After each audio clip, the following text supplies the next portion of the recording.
Hello, crafty friends. I know it's been a long time. I've been moving house 1100 kilometers away from where I was living, and it's been a very big and busy job. But I'm here today to share with you 2 cards I've made by combining a previous kit with some small and large dies of the month from the previous year. So, first up, I'm going to use this die set that coordinates with the large die set of the month. And I've made myself this base, which will be a flip card. Now, I've got it orientated slightly different to how it's pictured on the ideas card. I've gone ahead and I've cut out 2 papers to use as my backing papers or my mats. And you can see I've got the cute fruity flavoured paper on the left, and then I'm using this pretty pink that has a white and gold detail on it. I've cut out one of the sentiments from the die set, which says birthday wishes, and I'm then backing that onto a scallopy frame, layer, so that that birthday wishes will stand out against the black. Now, because I've used a black background, I am going to come in and add other touches of black to the card, so it's not such a stark contrast and isn't just appearing in that one place. So I'll apply some glue there, and I found that the easiest way to actually add the glue to this shaped card is by flipping it over and then positioning it into that circle area. I'll just make sure I've got it nicely lined up and give it a good press down to seal it in place. I've grabbed this really cute chameleon, but I've done some fine detail work with scissors just to be able to get him to sit nicely on top of this ribbon banner. So I've put a little slit near his legs and cut in very close around his tail. I'll then apply my glue to my little chameleon and then attach him onto the banner of ribbons. I'll just press him in place there, and then I'll be ready to work out where I'm positioning him. I've also taken a sticker sentiment and I've added that onto some glittery green card, and I've got that ready to go. I'm now just adding foam tape to my chameleon and banner, and I'm going to add some glue just to give me a little bit of wiggle room and also to make sure it's nice and secure when it dries. I've taken the matching fruit die cut that will go nicely with the fruit matted layer I've got over there on the left. And I've got some other little fruit stickers that I found, and I've added them to the top corner of that pink layered paper. On the inside, I've cut just a plain yellow scallop, circle scallop I should say, and on there is where I'm going to write my greeting. So I'm just going around picking out any little bits of glue that I might see there. Now I wanted to add some more black in to go with the banner and the chameleon, so I'm taking some plain black twine and I'm just wrapping that around and through the gap that the die makes when you cut it out. I have a little bow that I've tied in the twine and I'm adding it to the top of that scallop frame, so that when the person opens up the card, they'll get a nice little surprise with that bow above where I would write my sentiment. And there's the back of it. You can see I've just given a small knot and then trimmed it off. And there's my card made. For my second interactive card, I'm taking the June 2019 large die of the month, and I'm also using papers that I had left over from the June 2021 card kit of the month. and I'm adding the two together to make this very cute interactive card. So I've cut out the top layer of the die for this sliding reveal card.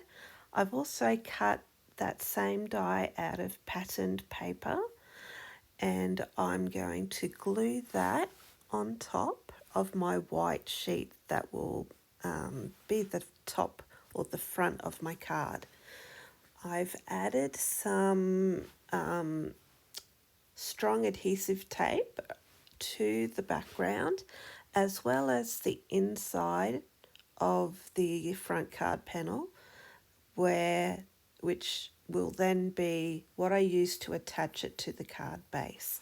You can see I've got the little reveal mechanism lined up there and held in place with my reverse tweezers while I work out the position of my tape.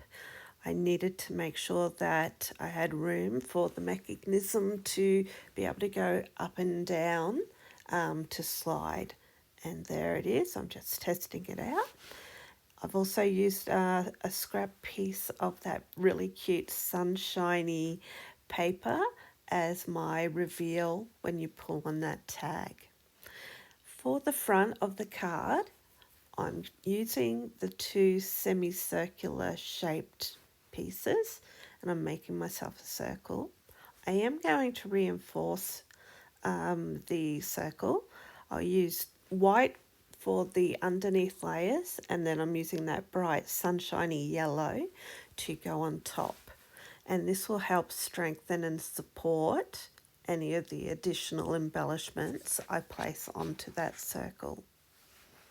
I chose the yellow because I thought of the shape of the suns on the panel that you pull and reveal, and thought the yellow matched perfectly, and it was the shape of a round sun as well. So there I'm just gluing on and trimming off any excess yellow cardboard where it is overlapping on the two. I'll add a nice amount of glue to the back, and I'm going to add just one semicircular piece of the yellow cardstock again, so that when it's pulled upright and standing, you get a nice yellow background instead of white. My next embellishment is a little tag from the die cut ephemera that I had left, and I've made myself a little tassel and just tied that onto the tag. I'm then adhering my little sentiment strip which says "You are awesome," and I'm making sure that it all works together and that when I position that circle, everything will be in the right place.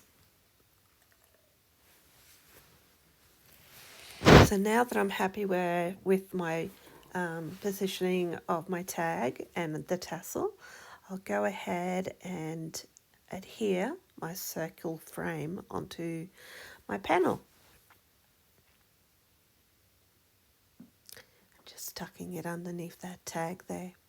Now I've cut lots of little flowers in the different shapes and sizes that come in the die kit, and I've added my centres to the flowers, just alternating the colours between each of the flowers. And I'm going to position these onto the circle, starting with the largest one, and then I'm going to try and make sure I get a good scattering or balance of colours on each side of my frame. Now you could use a flower shaping tool and give your flowers a lot more dimension by curling either the petals up or down, but I thought for mailing that it would be easier if I left them fairly flat. So here I am, I'm just positioning some flowers on the right hand side now, when I'm happy with those, I'm going to also look at where I might position some of the flowers to the side of the moving panel, just so that there's still flowers decorating the bottom section of the reveal window.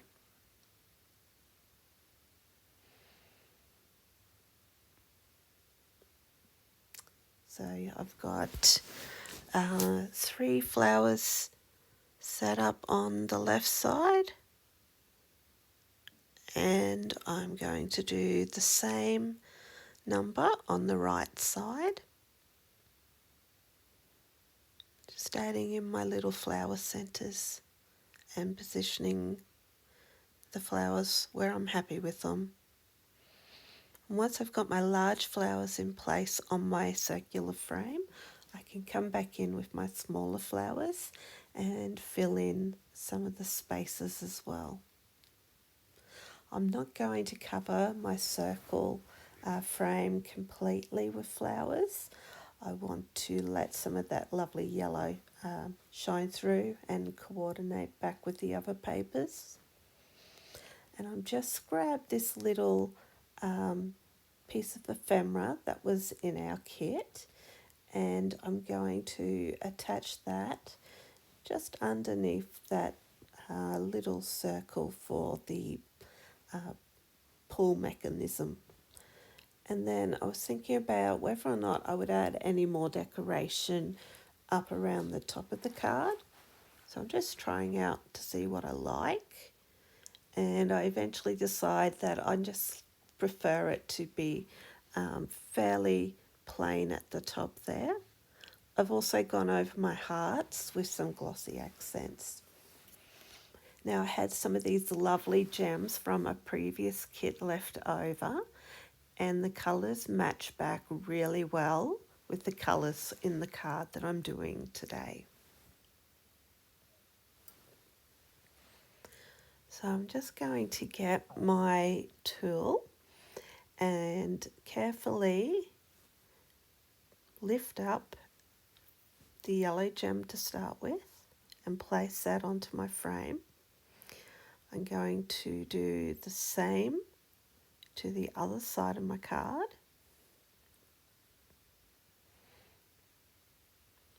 Well, I've decided that I wanted to alternate the colour, so I'm going with a pink gemstone. And these gemstones are really pretty. They have the little gold fleck or foiling in with them, as well as the pretty colour in the background.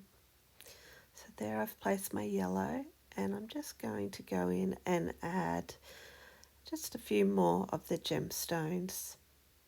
Give it that little bit of sparkle. I've made sure that when I used the black twine on my tag there, I made sure I chose a sentiment that also was on a black backing, so that it would have some cohesiveness there with the colours I chose. Just thinking about which gemstones I might need and if I want any more placed onto my card. I want the main feature to be those flowers, but I do want sparkle there as well. I do find that when you're taking the gemstones off the piece of acetate backing, that you do need to be careful that when you go to lift them up, particularly if you use your fingers or your fingernails, that you're careful that you don't leave the little glue dot that holds them in place, that when you lift the gemstone off, that you don't leave your little glue dot sitting on the acetate backing. It is easy enough to take the glue off the acetate if it does get left behind, and use that to still stick your gemstone on. So I've checked that my mechanism will open, which it does nicely, and I'm bringing in a sparkle pen just in the clear, and I've put some glitter over my sentiment, And I'm just going around my little yellow frame, getting in between the flowers and the gemstones to make sure I've got all the yellow frame covered. Then to bring in more of that glossy shiny finish with the hearts, I've put the gloss back over the sentiment there as well.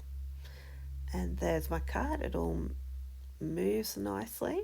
I just got to be careful while that glossy accents is still wet not to put my fingers in it and smudge it. Now I've gone ahead and added a little pink velvet pull ribbon for the top so that the person receiving the card has an easy way of revealing what's underneath. So I've got those flowers that I've still got left up in the top corner there, and I'm coming in and positioning those underneath the flowers that are on the circle cut out. I just want to, like I said earlier, fill in the area where the flowers are, but as well as that, when the reveal is activated, I just want to be able to have some of those pretty flowers still around the bottom part or the middle of the card for decoration as well. You do have to be careful that when you are attaching extra flowers that they don't interfere with the opening of the card. And there's my little card all finished. I hope you found it helpful to go back and look at some of our previous dies. I find it really fun to use my leftover papers with some of the dies that we've had from previous kits. And I would encourage you to do the same thing. That way you don't get bored with the papers that you have left over and you find new ways of using your dies and supplies together. Until next time, which hopefully won't be as long as this time, have a great day, and I hope you find some time to get crafty. Bye for now.